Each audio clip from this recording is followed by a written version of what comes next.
Hello ladies and gentlemen and welcome to another episode of CookieCast. Today on CookieCast is the football podcast. Unfortunately we are a man down this week, but don't fret. All the predictions are here, all the news is here, all the football match reviews from last time here. We are just a man down, it's all fine. Yes, we've got news, reviews, previews, the lot as far as the football's concerned. Before we start, please do consider like, share, subscribe and comment. Leave a review where you can leave a review. Obviously the big one, share the podcast around. That's the one that really makes a difference. Right, let's get started. Here we go. This is CookieCast, the football podcast.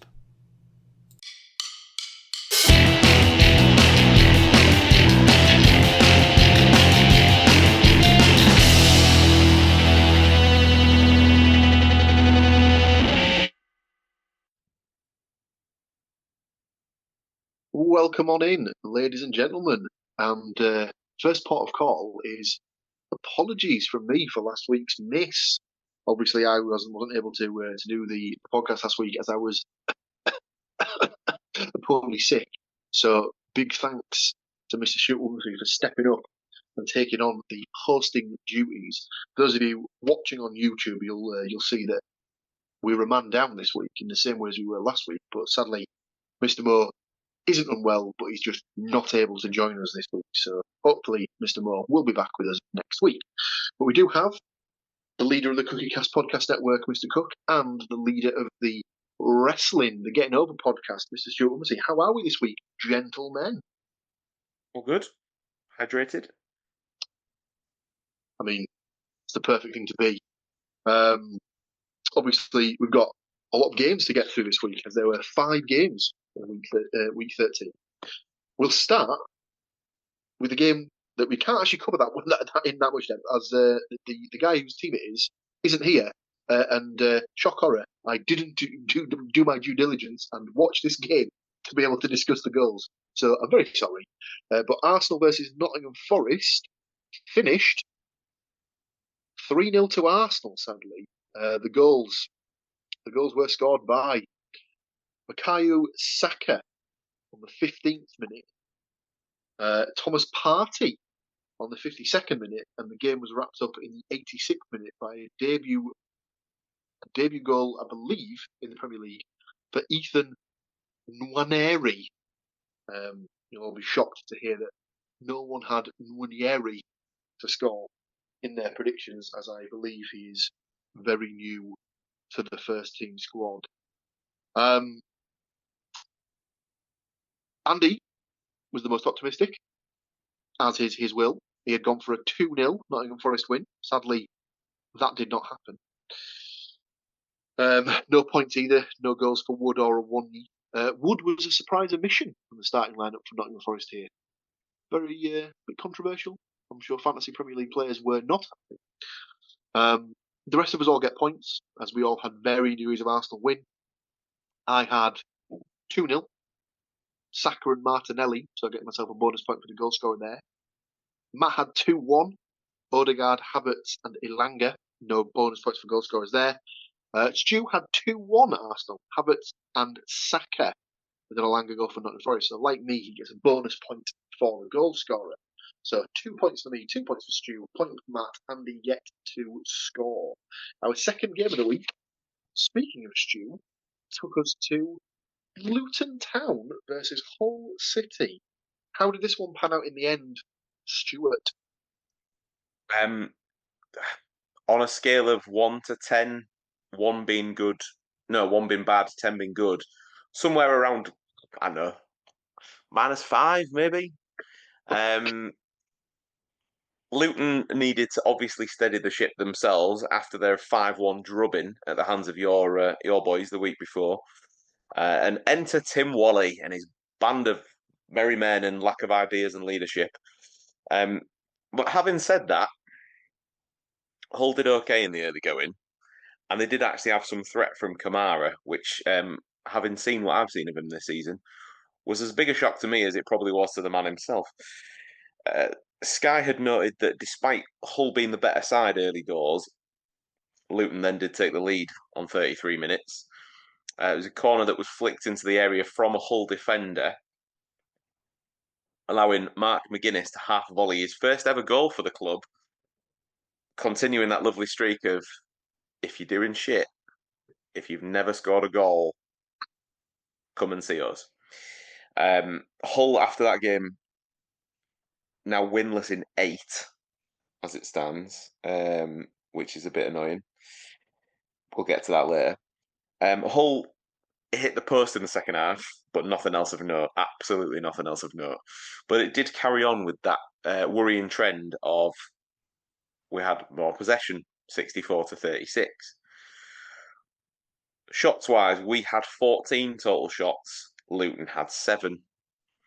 Double the amount of shots, exactly the same amount of shots on target, however, because only 2 have said 14. Yeah, not great. Tim Walter, after the game, did his little spiel of saying about 15,000 words and not actually saying anything. His parting comment was, "It was just like a replay. It's been the same as the other games." You're the manager, dickhead. Like, that is your job. That is literally your job, to come up with the other ideas and training and everything else during the week to make sure that you don't get the same result if it's bad week in, week out. Yeah, not great. So yeah, the game did finish 1-0 to Luton with the McGuinness goal on 33 minutes. Yeah, not ideal when you're looking to, arrest a bit of a slump, pick up some form. Well, it put them into the bottom 3 as well. Like, that was the result that put them into the relegation zone. Not ideal. From a podcast perspective, some good, some bad. Andy had gone for a 1-0 Hull win. Longman, sadly no points. I'd gone for a 1-1 draw. Adebayo and João Pedro, no points for me. Matt had gone 2-1, so does get a point for the Luton win. Neither Adebayo or Morris or Puerta scored.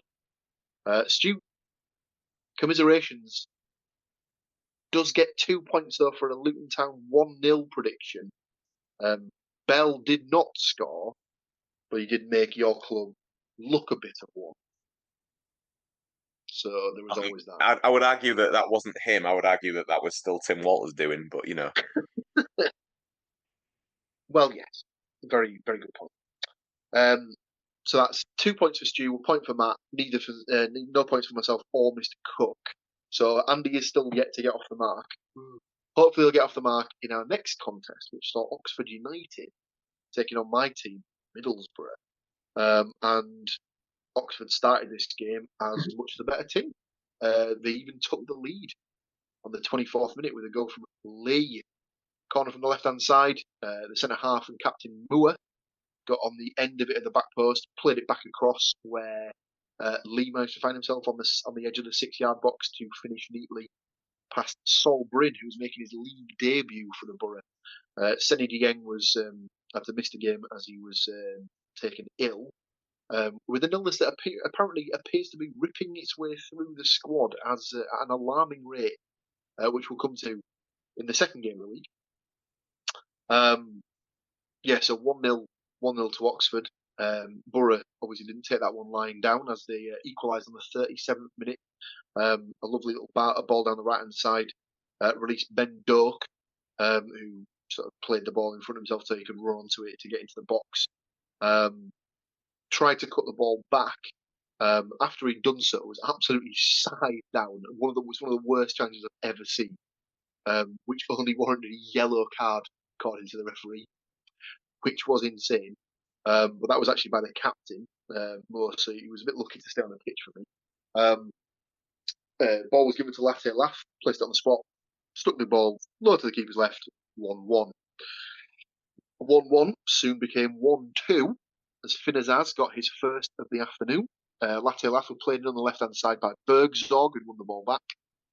Carried the ball around a little bit, got into the penalty area, found Azaz at the edge of the box. Azaz took one touch to get out of his feet, finished low, keeper's left, 2-1 the Borough. The contest was almost over by half-time as Borough made it 3-1 on the 45th minute. The second goal of the afternoon for Emmanuel Latte-Lath. Oxford's left back had given the ball away rather cheaply. The ball eventually managed to make its way into the path of Azaz once again. Who slipped a little through ball through for Latte-Lath to just latch onto near the penalty spot. Took a touch and finished to the right-hand side of the goalkeeper to make it 3-1 at half-time. They weren't hanging about, as 4 minutes after the restart, Latte-Lath completed his hat-trick on the 49th minute. Azaz, saying that name an awful lot today, yet again, got the ball, played a little sort of dinked pass over the top for Latte-Lath to latch onto. He sort of watched the ball across his left-hand side and then just finished first time to the keeper's right-hand side to make it 4-1. Oxford got back in the game slightly on the 72nd minute when Johnny Howson gave the ball away. It was picked up by Tyler Goodrum, who played the ball into Dane Scarlett on the edge of the box, took a touch, and just poked it under Sol Bryn to make it 2-4. Borough made it 5-2 on the 80th minute when Tommy Conway scored. The ball was won back by Riley McGree, who played the ball into Conway on the left-hand edge of the box. He was just trying to work it onto his right-hand side to be able to get a shot away. Did it when he got to about the centre of the edge of the box and just finished neatly into the left-hand side of the goal. And the scoring was finally over in the 83rd minute when Borough managed to make it 6. That's correct, ladies and gentlemen, 6 for the afternoon when Finn Azaz got his second of the day. A raking ball out to the left-hand side from Daniel Barlasser to Neto Borges, who played the box. So he played the ball into the box, which was cut out by the defender, but it only rolled straight into the path of Finn Azaz, who took a touch and then finished low to the keeper's left-hand side to make it 6-2. So for those who are counting, that's 2 goals and 2 assists for Finn Azaz, who's hit a bit of a purple patch. And just remember a couple of months ago, Borough fans were saying, don't know what Michael Carrick sees in that guy. It's probably the sheer amount of goals and assists that he brings to the team, lads. But just you keep trying to tell Carrick that you don't know what he's fucking doing. Yeah, good lads. 6-2, 6-2 Borough win. That's 15 goals in their last 3 games, and for those who are counting, that is a 4-1, a 5-1, and a 6-2 in consecutive games. I won't go in with any spoilers, but just wait till you hear the score in the Middlesbrough versus Blackburn game. I'll just leave that as a little sort of teaser. Points-wise on the predictions, everyone gets points. Yeah, everyone had a Middlesbrough win. Andy, 2-0. Latte-Lath and Bergzorg with goals, so just a bonus point there for Andy with his correct result. Stu also had 2-0. Latte-Lath and Hackney. Sadly, Stu was only ever going to get 1 point there as Hayden Hackney was unable to play in the game as he came back from international duty with a bit of a knock, sadly. So the entire midfield was pretty much rocked by the international break, to be honest with you. Hackney came back with a knock. Aidan Morris came back and will miss several weeks by the sound of it. So kind of playing Dan Barlasser and Johnny Howson in the midfield too at the moment, which is completely different to what they've been normally playing. I went for 3-1. I had Rodriguez to score for Oxford, no points there, but I did have Doak and Bergzorg and Latte-Lath, so I get a bonus point with a goal there. Matt is the only one who gets more than 2 points. He had a 2-1 Borough win, a goal for Goodrum. Close, he did get the assist for the second Oxford goal, but he also had Conway and Latte-Lath to score for the Borough, so bags himself 2 bonus points to go along with his point for the correct result.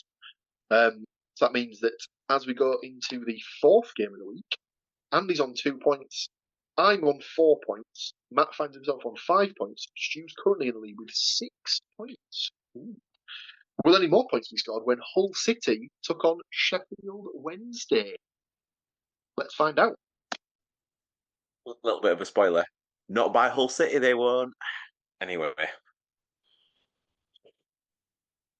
We'll start with the news that effectively the game at home against Sheffield Wednesday on a cold Tuesday night for a team that is performing terribly and was being shown on TV still drew a live crowd of a shade over 20,000. So first and foremost, fair play to everybody that went, including quite a lot of people from Sheffield. However, wasn't really a surprise because it's like an hour down the road. This is about as close as we get for a game. Anyway, yeah, this game made it 9 games without a win. I think we've won once at home all season, so no real surprise. Slater hit a shot at the goalkeeper on about 30 minutes, and he was clean through. Effectively, the keeper had gone the wrong way because it was almost like a snapshot penalty from where he took it. The keeper had dived to his right, the ball had gone to his left, and unluckily for Slater, the keeper managed to just get a toe end on it and keep it out with his legs. That could have changed the game. It didn't. Realistically, Hull were lucky to only be 1-0 down at half time. There was a lot of chances flying from Sheffield Wednesday, particularly as I was sat behind the goal that they were shooting at. We counted between us at least 4 that really probably they should have done better with. So not great, but that one goal didn't come from open play. It came from a penalty on 37 minutes. João Pedro brought down Charles in the box. The referee, a couple of metres away, didn't give it. The linesman, who wouldn't have been able to see the front where the action was happening of the 2 people running towards the goal, he would have just have seen their back. Somehow miraculously managed to see what the referee couldn't from further away and with a worse angle, waved his flag, and the referee obviously had to side with his mate. So the penalty was given. Up steps Josh Windass, a surname obviously very familiar to Hull fans, but more so for the fact that his dad, Dean, is clearly a club legend. Ice in his veins, though, to be fair, he stepped up and dispatched it very comfortably into the bottom left-hand corner. Pandora had gone the wrong way. Hull tried to respond, but say for the one chance that Hull had in that first half, which was Simon's hitting the the goalkeeper saved it, but he tipped it onto the post. For that one shot that we had there, Sheffield Wednesday had another 3. It seemed to be a bit of a corner fest, to be honest. It very much one-way traffic with the odd exception here and there. So half time comes. You've not won a game in 8. You're in your 9th game, losing. Big decisions to make as a manager. So what do? Well, apparently the right option for Tim Walter last night was to take off the only winger that was actually doing anything in Ryan Longman, because Kamara was absolutely awful last night. It was one of the worst performances on the wing, barring one tackle I have seen. He looked like he didn't want to be there for the majority of it. So off Longman goes, Kamara stays on. The other substitution coming off, Regan Slater, the man whose work rate must be 3 times that of nearly anybody else in the side, I will say barring Louis Coyle. Potentially the man who will almost be the first name on the team sheet every week, just for the sheer amount of yards that he puts in. But no, it's fine.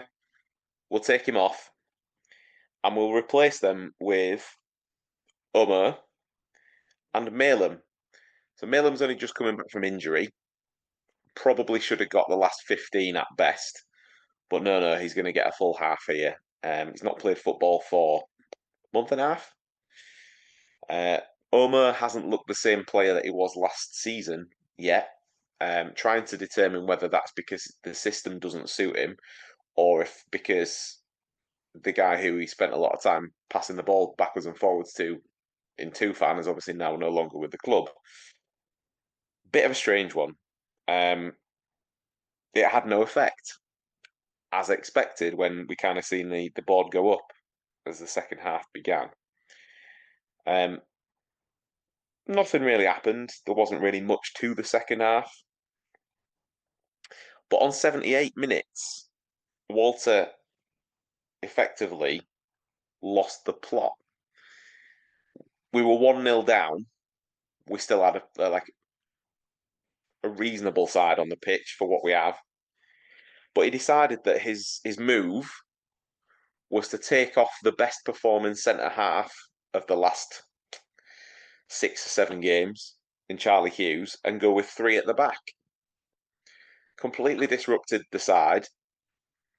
And whilst we were still getting used to the change, 3 minutes later, Smith scored for Sheffield Wednesday. It just completely killed the game.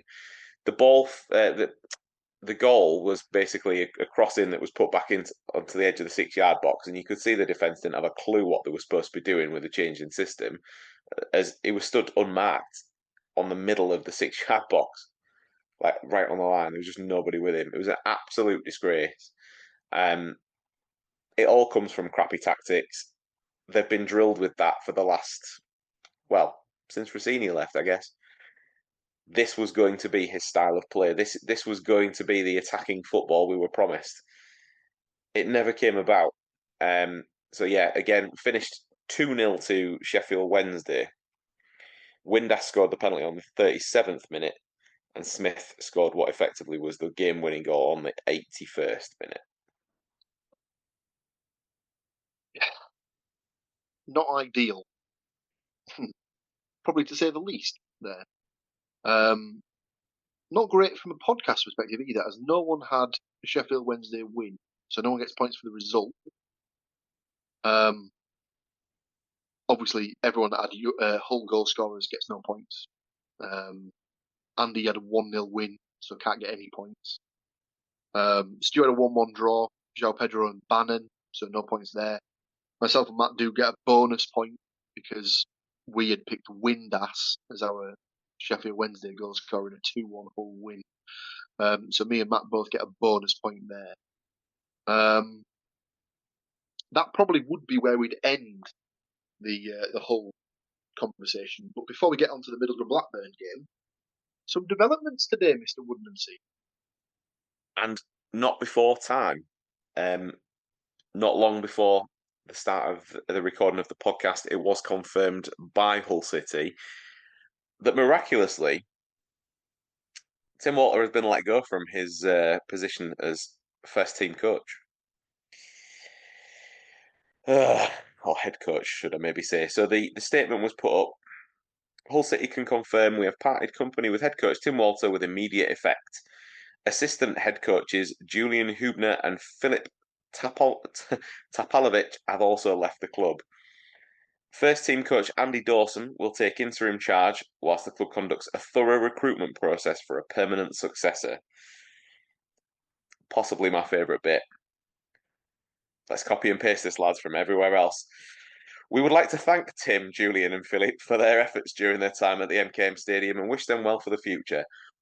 Their time at the MKM Stadium, sure, it was the issue was all of the away games and the time on the training ground, which they should have actually fucking tried. Not a shock, obviously. It should have happened a month and a half ago for me.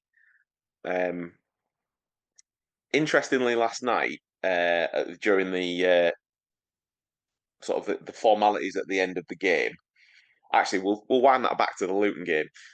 The Luton away game, the game finished. It was chucking it down with rain. The crowd had been less than complimentary towards the manager, shall we say? The away fans, at the very least. And he walked from the dugout, shook the referee's hand, and walked straight back down the tunnel again. Didn't do anything with the fans, didn't do anything with players, literally just walked back down the tunnel. And he was asked about that in the post-match interview, and he said it's because it was raining. The game finishes last night against Sheffield Wednesday. He walks out to the centre circle, shakes the referee's hand, makes a beeline for the tunnel again. However, this time we did notice that he didn't go down the tunnel, and he appeared to be talking to a female just behind the dugout. I wonder if he knew. I wonder if he'd already been told at that point, and we were trying to work out whether it could have been a family member that he was discussing things with. But the body language was definitely off, despite the fact that at 6:30, before the game kicked off at 7:45, the owner had been on BBC Radio Humberside saying even if that we lost last night, he was backing Tim Walter and he would still have a job, which is just scandalous, absolutely scandalous. Like, you can't. The owner's already made himself look like a prick by getting this guy in the first place and promising the earth and not even delivering a pebble. But then to publicly go on radio an hour before the game and say he'll definitely have a job even if we lose, and then sack him the next day. Apparently, as well, if you remember, this guy, don't forget, has a big career in media and PR activities in Turkey. I'm not sure how it works there. Kind of not it for me, if I'm honest. Obviously, I'm not disappointed that he's gone. A change is very much needed. You could see that the players weren't playing for him. When their heads were down because of what was happening, there were times where they were reverting to what they knew. And you could see him getting frustrated on the sideline that they weren't playing how he'd asked, but how he had asked was not working. So yeah, absolutely not disappointed that the change has occurred. In terms of replacements, obviously Andy Dawson is going to be in interim charge. He has been before. But the current favourite for the job is Mark Robins, who was the former Coventry manager. He did okay with Coventry, got them to playoffs, certainly increased their standing within the Championship. Other names that have been touted, somewhat more ridiculous, because one of the names mentioned was David Moyes. Can't see that. Don't really want that. But we'll see. I'm not really sure what comes next, because it's safe to say that the last sort of 3 or 4 months have been pretty turbulent. So just something to steady the ship and make sure we stay in the division is kind of what's needed now, to be honest. I think it's going to cost the owner not only 2.5 years of a contract for the outgoing manager, but also a little bit of money in January, I would suggest, as outgoing manager has ruined 2 wingers, ACLs, and injured 2 other players that are only just coming back. So yeah. Yeah, not ideal. I'll throw you a name out, and I'm pretty sure he'd be doing it himself if he was on the podcast this evening. How does Steve Cooper sit with you? We'll take it. I think he'll probably he'll be a little bit more on the pricey side, I would imagine. Well, they won't have to pay for him because he's unattached. He's just been sacked by Leicester, so they won't have to pay to get him.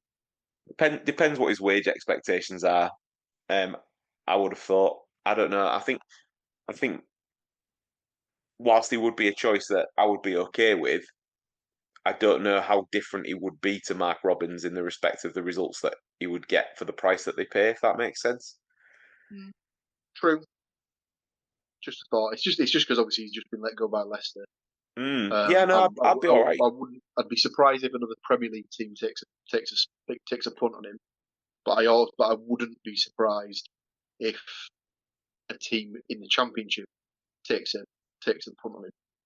Did you see that there was that weird statistic that he'd won something like 64 times in the Premier League, but only or maybe not even that many, but it was only at 4 grounds.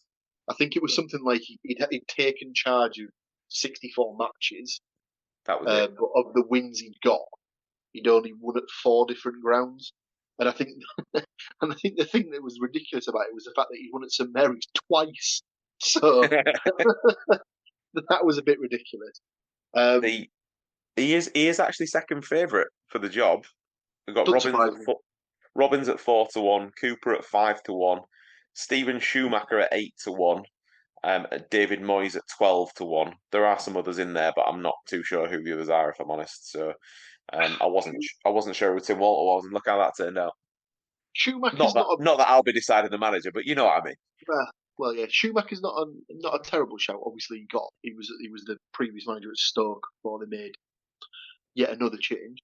Had done well with Plymouth and basically got them up into the Championship. So, but watch this space. I would say, obviously, probably unlikely that their manager will be in place by the time they play their next game, which we'll come to later on. So we'll have to wait and see. Obviously, wait and see what the interim boss does for the time being. So that just leaves us with one game left to cover from week 13. Double check. It was week 13. Well done, Paul. You can remember things. Good lad. That was Middlesbrough versus Blackburn. Now, Middlesbrough went into the back of this, like I say, off consecutive 4-1, 5-1, and 6-2 wins. So of course they followed it up with a 7-1. Absolutely not. They burrowed this one the best way they possibly could. A fairly bland first half. Never really got going. The guy who has arguably been the best player in the Championship in November was missing the game as he's been struck down with the illness that's ripping its way through the squad.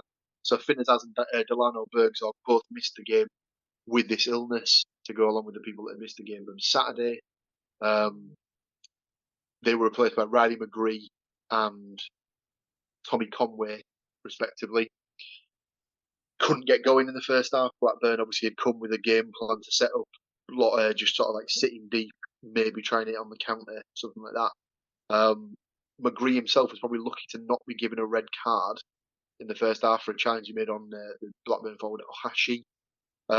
He seemed to end up the worst out of it as he himself was substituted on 20 minutes with Micah Hamilton coming on in his place. Got through to half time 0-0. Went into the second half, and it did seem as though they were trying to sort of set the tempo, push the game a little bit more, try and sort of get on the front foot. But Blackburn, the longer Borough went without scoring, Blackburn grew into the game more. Blackburn scored. Tom Cantwell, the ball came over to the back stick. Tom Cantwell was onside, was incorrectly flagged as offside, put the ball in the back of the net. So it should have been 1-0 to Blackburn. And it did become 1-0 to Blackburn. Let me just double check the minute, the 77th minute, when Dominic Hyam scored. And obviously you hate when your team concede. When it's to an intricate team goal, you kind of have to just stand up and applaud. This one was one of those. The ball down the left-hand side, played into Cantwell. He played the ball off to another Blackburn player who sort of kind of played it back around the corner, but sort of back-heeled it, just completely took the Borough players out of the game. Cantwell then just laid it across the 6-yard box for Hyam to bundle in from 6 yards out. Ben Doak hit the post after that, but from what I was watching, I didn't see many more clear-cut chances for Borough to get back in the game. So sadly, the winning run comes to an end. 3 games on the spin. There will be no fourth win. Middlesbrough 0, Blackburn Rovers 1. Very disappointing. And even more disappointing from a podcast perspective, as no one had a Blackburn Rovers win. Only Stuart and Matt had even predicted Blackburn goal scorers in Vyman. So that's no points across the board. Sorry, lads. That is it. So, 5 games. The points for the week are as follows. Andy, 2 points. Myself, 5 points. Sharing the win this week, Stu and Matt, 6 points apiece. Week 14 brings with it 3 games and the lesser spotted midweek fixture for the Premier League. No midweek fixtures for the Championship boys this week, so it's just Forest with 2 games this week. I know what you're thinking. Surely Borough and Hull have got a game. Oh, we'll get to that right after this small break. Don't go anywhere. We will be right back. See, nothing happened there. You basically didn't have to do anything on your feet. And when you came back, for some reason, I'd aged about 8 years, which is odd. Can't think why. So, week 14 brings with it, as we said, 3 games of football. But Paul, Middlesbrough and Hull, surely there should be 4 games of football. Incorrect. As for the first time this season, we have Podcast Derby, ladies and gentlemen. That's correct. Middlesbrough versus Hull City. Now, surely I'd be going to this with massive confidence, given the fact that my team has just scored 15 over the course of the last 4 games. However, they have just lost, and Hull have just changed their manager. No, I'm not having that. I'm not having That's a dangerous combo. No, I'm not having that manager rubbish because I've already said this to you separately. but you can't claim new manager bounce because one, we probably won't have a full-time manager by the weekend, and two, Andy Dawson has already been in charge of the side previously, so he's not a new manager. He is New old manager.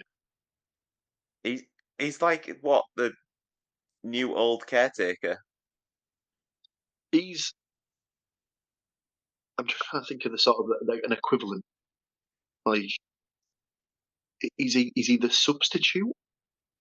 Like the main guy's off unwell for now, so he's having to step in and teach the class. No, because the other guy's not on. Well, he kind of was unwell for 17 games, but I don't know. Is it more like I don't know, internal coup? Perhaps I'm not sure. I'm not sure where this is going. I don't know how to back out of it. We need to move away. We'll move swiftly on. So yeah, so it's Middlesbrough versus Hull. So technically, obviously, both managed juice teams, so we can't go both last. I think the way we've done this in the past is the away team gets the preference and gets to give the last prediction. Obviously, Matt isn't here, but he has sent me his predictions. So I will give Matt's prediction, and then we'll go to Andy for his. Matt has been generous. He has given both teams goals. However, he's given one team slightly more goals than the other team. He's gone for a 3-1 home win. He's gone for goals for Latte Lath, Conway, and Azaz.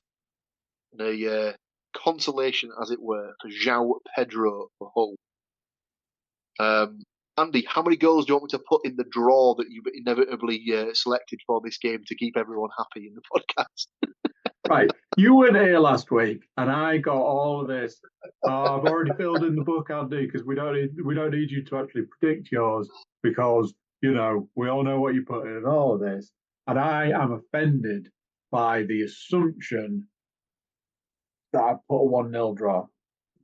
Wait, 1-0 draw? A 1-0 draw, or a 2-1, it's a 1-1 draw. Go on, but I'm still offended by the assumption that you could probably already put my goal scorers down as well. Because go on. Is it Latte Lath and Longman?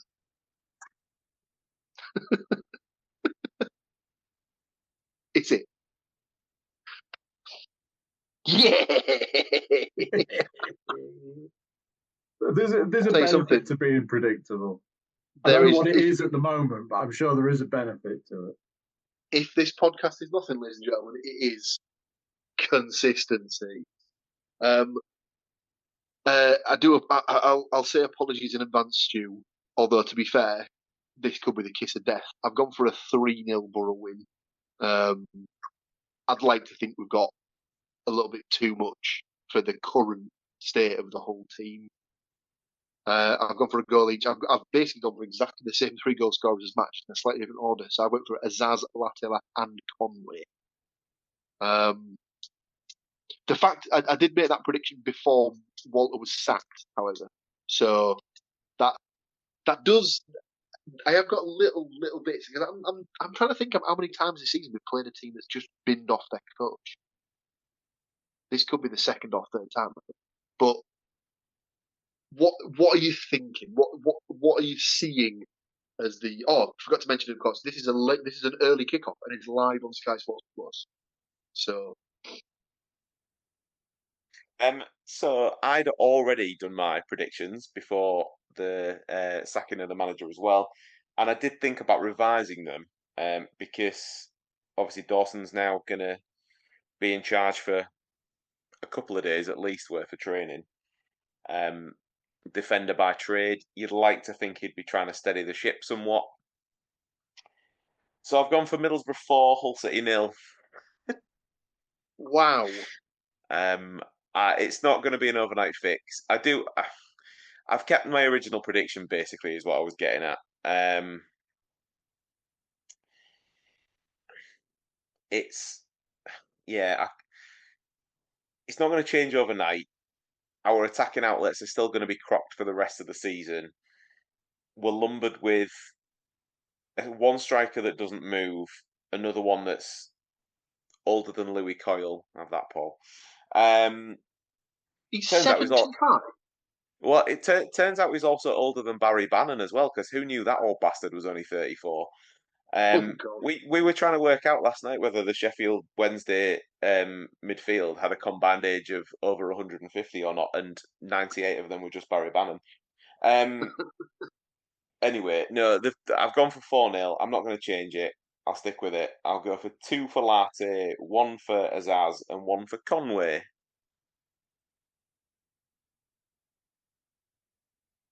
A lot of love for Latte Laugh, Finazaz, and Tommy Conway. Like I said earlier in the podcast, Finazaz quite rightfully getting the love that he richly deserves from pundits and Borough fans alike. When, like I said, since the day he was signed, he's been getting absolute pelters from the Borough fans for absolutely no reason whatsoever. So, give your heads a cheer, you stupid fucking bastard.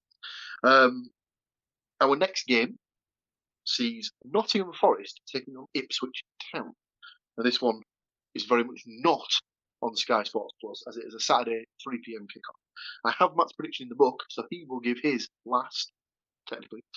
I've gone for a 2-0 Nottingham Forest win. I've gone for a goal each for Wood and Hudson-Odoi. Stu, what have you got down for Forest Ipswich? Ipswich are just hitting form at the wrong time. But Forest are at home. They obviously rested Wood last week. So I've gone for a Forest 2-1 win with aforementioned Wood and everybody's favourite shithouse, because it's that sort of a game, I think. So Yates to score the second for Forest, and purely because he's a style archer, we've got to go for Delap to score for Ipswich. Not the old boy rule for Forest, but an old boy rule from Hull. I'm looking at him, trying to basically pull what his prediction will be for this week from him. I reckon he's gone 1-0 Forest, Wood. Yeah. You were so close. You really were very close. So take it, dial it up a notch, add another goal, or 1-0. Outside of that, you were nailed on. Wood, a 1-0. So obviously, Mr. Moore's team, his prediction, he has gone for a 3-2 Nottingham Forest win. Ooh, goals, goals, goals. Wow.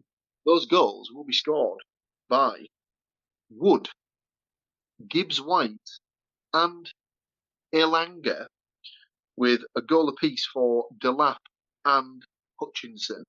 Now, I can only presume that he wants that Hutchinson goal because he saw the goal that Hutchinson scored for Ipswich against Manchester United at the weekend.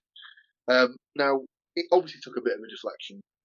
It clearly wasn't the cleanest of strikes in the first place, but it did look nice on the screen. And like Stu said, obviously Ipswich are hitting a bit of form at the moment. They've beaten Spurs and taken a point off Man United in their last couple of games. So, tricky game for Forest, but I still think we'll have enough to get the win at home.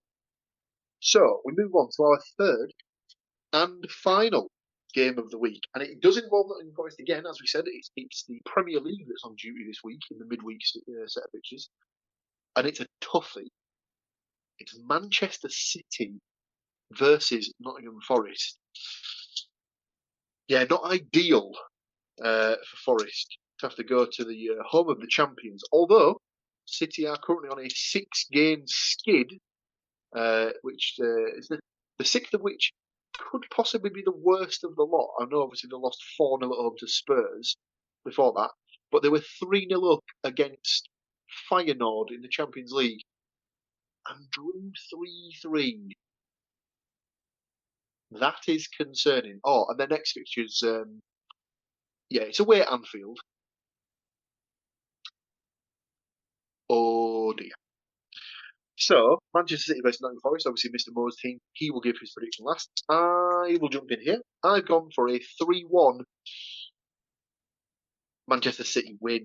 I've gone for a goal each for Foden, Gvardiol and Haaland, with Ilanga to get the consolation goal for the Forest. Andy, what have we gone for here? So, I know where the smart money goes on this. It's obvious, and obviously it's like, yeah. I don't play by those rules, so I've got a draw, one apiece. I've got Haaland scoring for Man City, and decided to mix up this week. I've got Ilanga. Very nice. Very nice indeed. Stu, what have you got down for City versus Forest? Again, we say this all the time. This is like a podcast thing of a team in a bad run of form. Come and see one of our teams.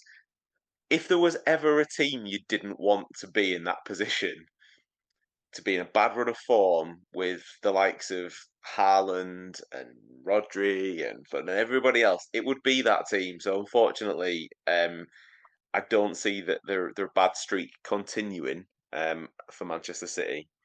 I've gone for Manchester City 3, Nottingham Forest 1. So I've got 2 for Haaland, 1 for Gundogan, and then the Forest goal for Big T.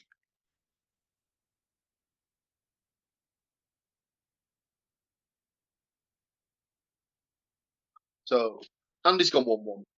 I've gone 3-1 City. Stu's gone 3-1 City. Matt, bizarrely, has also gone 3-1 Man City. He's gone for goals each for Haaland, Grealish, and potentially back from injury, Bob. Although I thought he was still injured. So I might have to check that one. And his consolation for Forest, he's gone for Anderson.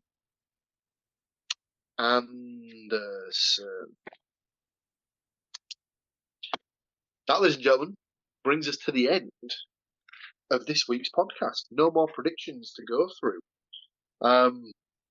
I'm sure there has been some goings on in the football world to discuss, but I, off the top of my head, cannot think of any. Do you lads have anything you'd like to bring to the table for discussion?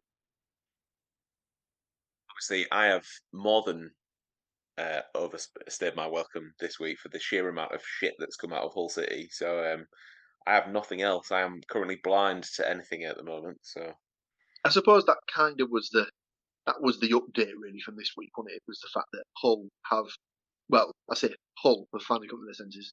Mr. Ilachali has finally come to his senses and realised that, yeah, when the fans are basically chanting manager's name, your football is shit at the stadium, probably time to make a change, mate. Like I've never seen it. I've never been in a ground before where the manager then fucks off down the tunnel and the entire crowd are booing. The second that he's out of sight, everybody starts applauding the players again. So like it wasn't anything aimed at the players. It's purely just been at the manager.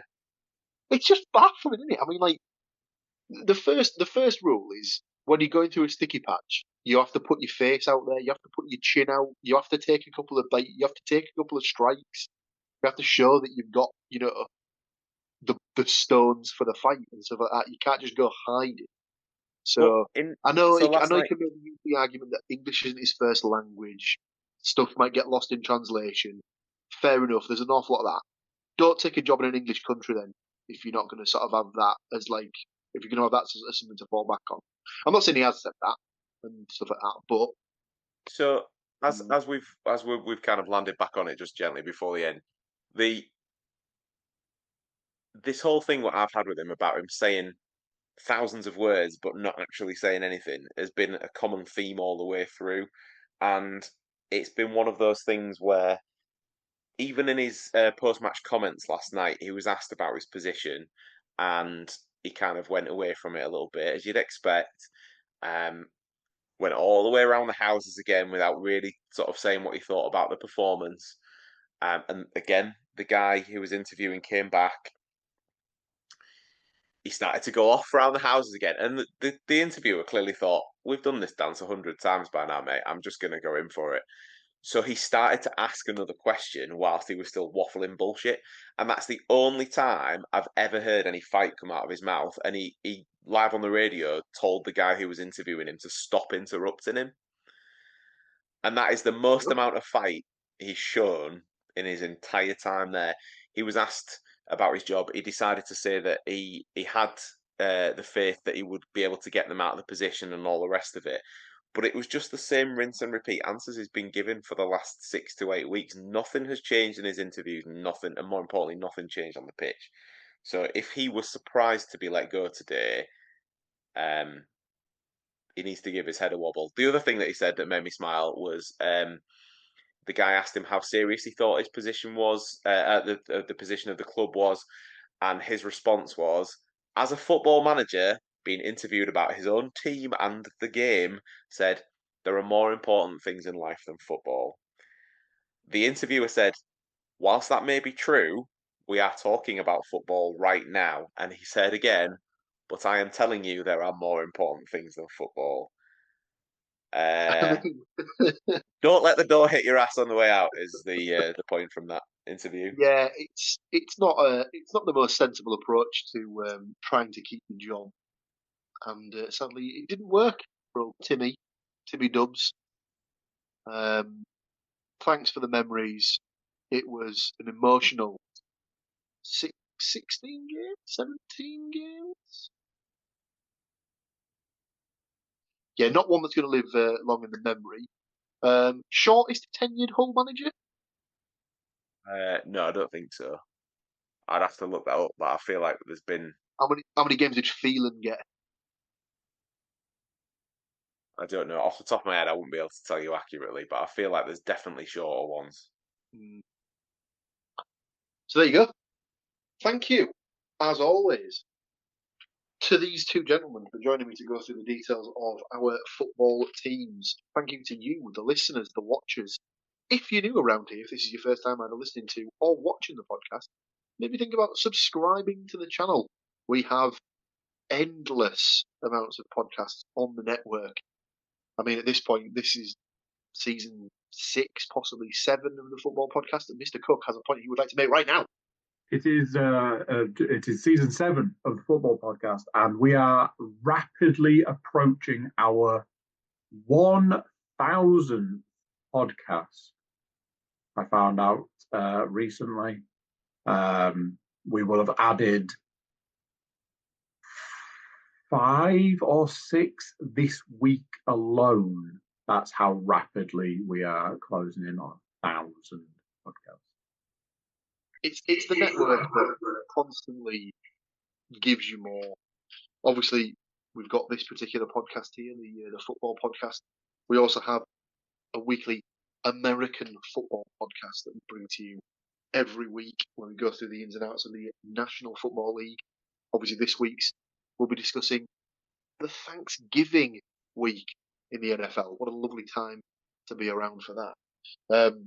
Myself, Mr. Woodmansey, Mr. Cook and Mr. Moore, we also do a monthly wrestling roundup podcast where we go through the details of the latest premium live event showing from the WWE, make some predictions. And then there's also the guys over at not the NFL, we've already discussed that one. The F1, the Formula One podcast, they come to you each week as well, or certainly whenever there's a race on. And possibly the jewel in the crown, as it were, the Darkest Timeline podcast, where Mr. Cook opens up that brain, spews forth everything that's in there for you to listen to. So, like I said, if you're new around here, like, share, subscribe to the channel. All your input would be very much appreciated. We will be back in a week's time to discuss those 3 games that we just predicted there. Predict the next set of fixtures that are to come your way for the likes of Borough, Nottingham Forest, and Hull City. Will Hull City have a new manager in place by the time we record next week? Who knows? Come back next week to find out. But for this week, that's all we've got time for. Thank you very much once again. join us again next week, where, like I said, we'll be doing it all over again for you. Thank you very much. Tatty bye for now. We'll see you next week. So there you go. What do you think to that?